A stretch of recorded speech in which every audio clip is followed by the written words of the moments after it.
और जब भी गुरुदेव आपके समक्ष आए, आप ये ना समझे कि ये दास रामपाल आ गया है, ये समझे कि भगवान आ गए हैं। इस दास को प्रभु मानकर व्यवहार करना है, परमात्मा जानकर हर तरह की क्रिया करनी है। बोलते समय, चालते समय अंदर में कोई विशेष गुरु जी के विषय में विवेचन करते समय आपने ये जानना पड़ेगा कि जैसे हम भगवान के बारे में सोच रहे हैं, आपने ये विचार करना चाहिए कि हम गुरु जी के बारे में क्या सोच रहे, नहीं, हम भगवान के बारे में सोच रहे हैं। यदि इस दास में कोई दोष देख रहे हो तो आप परमात्मा में दोष देख रहे हो, या तो फिर त्याग जाइए, यहां से चले जाइए। आपको ऐसे गुरु की आवश्यकता नहीं जिसमें आप दोष निकाल रहे हो। अपने आत्माओं, ईब तो परमात्मा सामने आके खड़ा हो गया कि आई एम गॉड।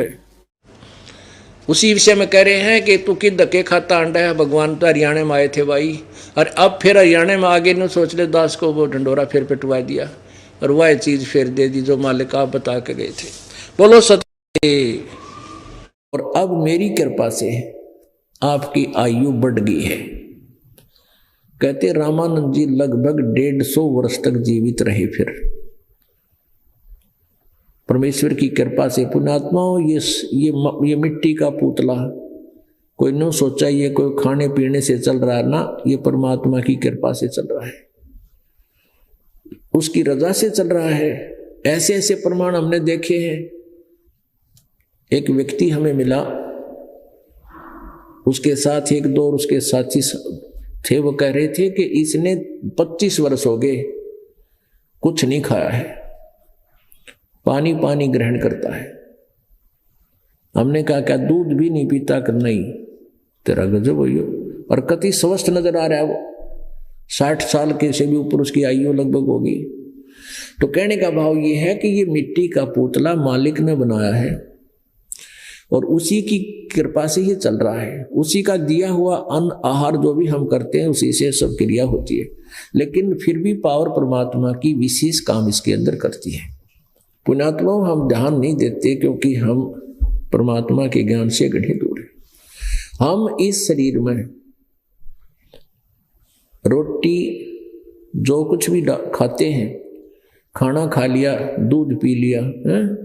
और भाई कच्चे फल खा लिए, हम तो इसमें डाल कर निश्चिंत हो जाते हैं। तो अंदर ये क्या करता है, इसके अंदर क्या कुछ हो रहा है? क्या ये आंत कर रही है? क्या ये मिट्टी का पुतला कर रहा है? उनको भी भगवान चाहिए, और भगवान ही सरेआम खड़ा, कति आगे खड़ा, और भी ना पहचानोगे। धिक्कार है तुम्हारे ज्ञान और तुम्हारी विवेक को। ये समझ लेना, हम नो मान लो कि इस दास के स्थान पर कबीर साहब बैठे हैं। पुण्यात्माओं, परमात्मा बताते हैं कि सोना सजन और संत ये टूट जुड़े 100 बार, दुर्जन और पाका कलश एक धक दरार। जैसे मटका होता ना गड़ा पक्का, वो एक बार थोड़ी सी क्रैक हो गया तो दोबारा नहीं सेट हो सकता, उसको कितना कुछ कर ले उसमें नारी की नारी वो पहचान रहेगी। ऐसे दुष्ट व्यक्ति एक बार नाराज हो गए वो सेट नहीं होते। और सोना और सजन अध्यात्मा और संत भक्त थोड़ी एक बार कवा सुनी हो भी गई तो कभी याद भी नहीं रखते मेरी इसकी कभी लड़ाई हुई थी, ऐसा स्वभाव होता है। जैसे सोने का कोई आभूषण है, उसको टुकड़े कर दिए और फिर दोबारा उसको बना दिया जाता है आभूषण, उसकी पहचान भी नहीं रहती, ऐसा मेल खा जाता है। तो दुर्योधन जो था वो पाका कलश था, एक के बात पर इतना दुख मान गया कि नो कर दूंगा वह, तो उसका प्रतिफल लेने के लिए उसने सारा षड्यंत्र रच कर पांडवों से राज भी जीत लिया, द्रौपदी भी जीत ली अटपट करके। अब दुशासन से कहा दुर्योधन ने कि इस द्रौपदी को नंगा करो और मेरे जांग पर बिठा दे नंगी करके। बता, सरेआम सभा में ये पंचायत थी। इस महाभारत इस ग्रंथ नाम पढ़ पढ़ कर हमने आंखें फुड़वा ली। इसमें क्या विचार था? अब वहाँ सारी सभा बैठी, भीष्म पितामह, द्रोणाचार्य और कर्ण जैसे योद्धा, और भीष्म पितामह तो उनका दादा था और द्रोणाचार्य गुरु, और कर्ण एक बहुत बड़ा योद्धा थे, और तीनों के तीनों ये वैसे भी सूरवीर थे। तो वहाँ किसी ने भी ये नहीं कहा दुर्योधन तो के जुल्म कर रहा है, अरे बेवकूफ ये क्या करने जा रहा है तू।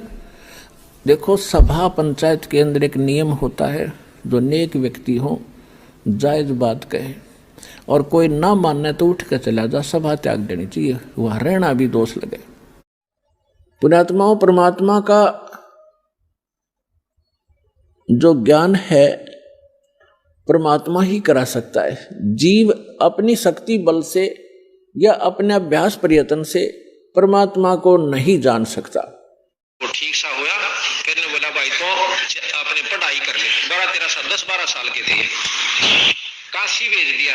इतने प्रचंड दिमाग था इनके अंदर, 4 विषय के आचार्य हो गए। आज इनको पंडित चिदानंद जी कहते हैं।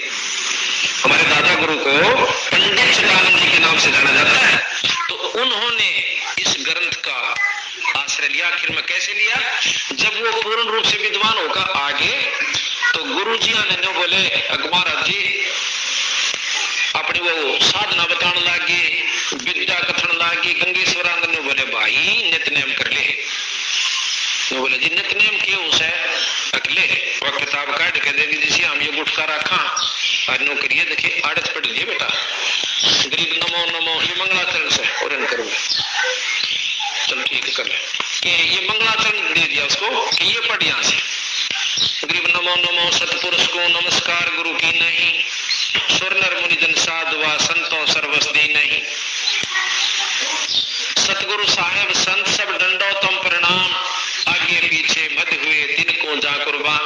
और फिर बिला देखा आगे ये लिख रहा क्या गुरुदेव का अंग, ये गरीब पर पट्टन पर लोक है जहाँ अदले सतगुरु सार, भक्ति हेत से उतरे पाया हम दीदार, गरीब ऐसा सतगुरु हम मिला अलल पंख की जात, काया माया ना वहां नहीं पढ़नी गात। ये भाई 10-15 पेज से यानी रोज पढ़ा कर। अब उन्होंने देखा वो विद्वान तो संस्कृत के ज्ञाता, और इसमें लिख रहा क्या पटन पटन गरीब नमो नमो। उन्होंने बोला जी या कोई विद्वानों की भाषा सुनते हो आप, जो बालक जो थोड़ा बहुत दिन बार हुआ नो कह के रखे केला गया घर आगे बताना। नो बोला या कोई साधुओं की विद्वानों की भाषा थोड़ी है, अनपढ़ टोल इकट्ठा हो रहा है, नो मारी भोगा के या किताब है। ये कोई बात हुई? आप भी गुरु जी कथी हुए अनपढ़ के अनपढ़ रह गए, और मैं बताऊं आपने संस्कृत का डकवा पोथा ठावा कौन।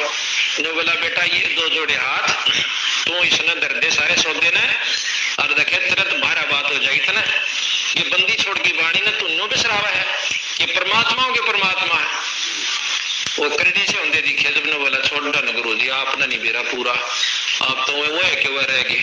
अम्पट का है ना काशी जी। बोला अच्छा भाई। अगले दिन उसका कोड शुरू हो गया, हमारे दादाजी गुरु जी का कोड शुरू हो गया, सारे शरीर पर पीप चाल पड़ी। और ये खुद मतलब दवाई की भी 1 नंबर क्या था, मतलब जानने वाले थे। ये प्रसिद्ध है इसमें गोपालपुर में कि बहुत तगड़े वैद्य थे। काशी मतलब कलकत्ते तक के व्यक्ति आकर इन्हें ठीक किए बाद में। तो इन्होंने उस समय भी इतने वैद्य हो चुके थे, वहां से सीखी थी दवाइयां भी। सारी दवाई ला के देख ली कि ठीक नहीं हुआ। फिर और भी जहां भी इसने सुने वहां गए। इस साल भर इतने कष्ट पा गए कि रात में नींद नहीं आओ, किलकी मारने लगे। आकर ने बोले गुरु जी मुझे, क्योंकि इतना ज्ञान तो विद्वान की कि मैं भी हो भाई कर्म का भोग दस है। न बोले गुरु जी मैंने कौन से कर्म का भोग आयो। न बोला या भी मैं बताऊं तेरे का अगली फिर भी जानकारी ते दो। अक्तने इस परमात्मा की वाणी को न्यो कह दिया ये अनपढ़ की वाणी है, और ये 4 संस्कृत के श्लोक सीख कर न्यो कह दिया ये विद्वानों की वाणी है, ये भगवान की वाणी है। इसके पढ़ने से कष्ट कटते हैं और शरीर के भी कष्ट जाते हैं। वो करडे हो गए गुरु जी। तो बोला जी क्या करूं, अकीस गरीब नमो नमो ते तेरा बेड़ा पार होगा बिरा। कैसे करूं कि टब में पानी घाल 41 दिन उसमें 7 बार मंगलाचरण बोलकर और फिर उसमें नहा।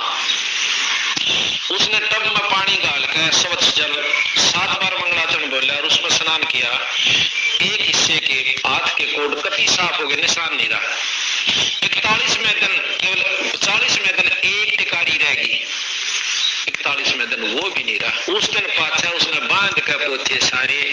बोला जी कित घेर का ना घेर का बता, पर इस वाणी को सुलझा लेना। इतना योग्य हो गया कि तू इसने खोल सकता है, ना तेरे किसा ना दैया सपने में भी नहीं खोल को। उस दिन पातशाह ये ही महाराज ने ऐसी ऐसी वाणी इसमें खोल कर दिखाई हमारे को, जो कि वहां बताते हैं। तो बात ये है कि हमने बिरानी क्या को की समझ रखा है, असली तत्व को भूल के हम बिरानी कहाँ उलझ कर बैठ जाते हैं। इसके बारे में सतगुरु यहाँ बताया है, चतुर्भुजी है रूप हमारा,